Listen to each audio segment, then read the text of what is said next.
Hi, this is Earl with Hoosier Custom Cruiser. I just wanted to let you know what a chassis looks like before we start the process of building the motorhome. This is in from Ford. This is the way we get the chassis.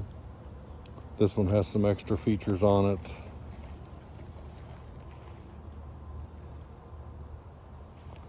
like the radar down here for collision avoidance and lane assistance and variable cruise control, but that's not standard. That is an optional feature. So this is just a straight rail chassis. This is the way all Class C's and B pluses start out, whether it's a Ford or Chevy or Sprinter chassis or whatever.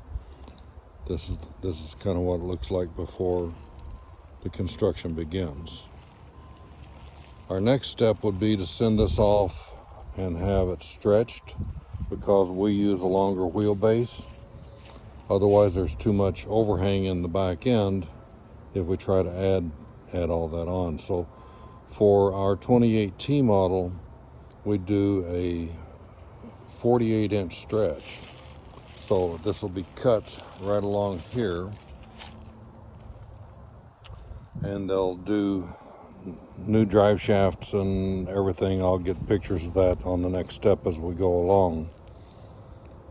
But this is done at a Ford certified shop. It's not done by us.